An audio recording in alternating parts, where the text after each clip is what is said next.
Welcome, ladies and gentlemen, boys and girls, wherever you're tuning in from on whatever device you're listening on. I am your host, Smoove, and thank you for tuning in to another episode of the Lighthouse, a Patriots podcast. This is episode number 29, and I have a lot of things to talk about with training camp fully underway now. 2019 NFL season for the New England Patriots is off and rolling.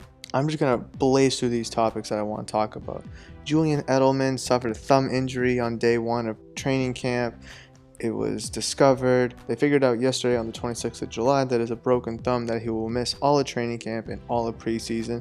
Should be ready to go by week 1 of the regular season. No surgery is required, they say. The Patriots signed tight end Kendricks.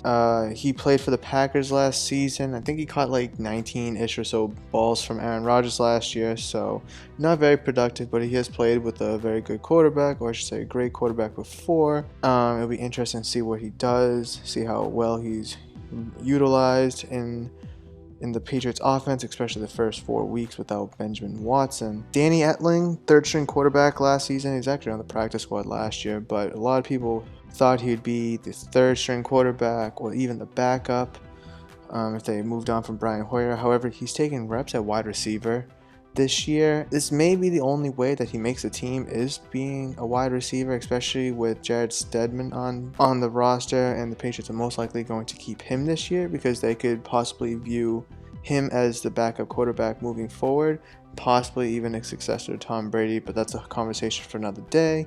It'll be interesting to see how Danny Etling works at wide receiver, seeing how he's never really played the position before, but he did run a 4.70 40-yard dash at his NFL Combine 2 seasons ago.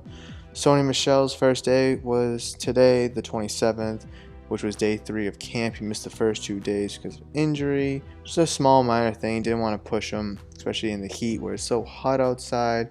So they were very cautious with him, and today was his first day. Speaking of day 3 of training camp, today was the first day of full pads for the team, and Michel was not part of the contact drills. He kind of did some non-contact stuff on the side. And then non-Patriots news, but I'm going to kind of consider Patriot news because it was talked about a lot at the beginning of the offseason, is Golden Tate got suspended for 4 games for PED substance that he tested positive for. He said that it was prescribed to him from a doctor to help him and his wife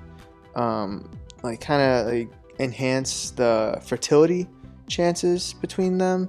So I don't know too much about it. I don't really care. He said he's gonna protest the suspension, and he says he has a strong chance of winning due to that fact that it was prescribed to him from a doctor. Like I said, not really Patriot related, but I thought I wanted to talk about it since the Patriots were very in on Golden Tate at the beginning of the offseason. So as of now, he'll miss the first 4 games, so it's kind of good that the Patriots didn't sign him. Lastly, I want to talk about is I've heard some good things about some of the rookies. Jaquan Williams, N'Keal Harry, and Chase Winovich. I've heard really good things about them so far, and it'll be interesting to see how they progress through training camp into the preseason and then eventually into the regular season itself. Also, Damian Harris out of Alabama. He's been taking some reps, I believe, with the second team. We're very running back heavy this year, which is a good thing. So it's going to be kind of interesting to see how Belichick schemes up all the running backs between White, Harris, Burkhead, and Michel. So that's going to do it for this episode. It was kind of quick, very informative, and wanted to be in and out by giving you as much information as I possibly could have after 3 days of training camp. So like I said, that's going to do it for this episode. If you have any questions, comments, or concerns about anything we talked about in this video, please let me know in the comments down below. If you agree or disagree with anything that I said, please leave a comment down below as well. If you're new to the channel, please consider subscribing. Thank you for tuning in, and I'll catch you in the next one. Peace.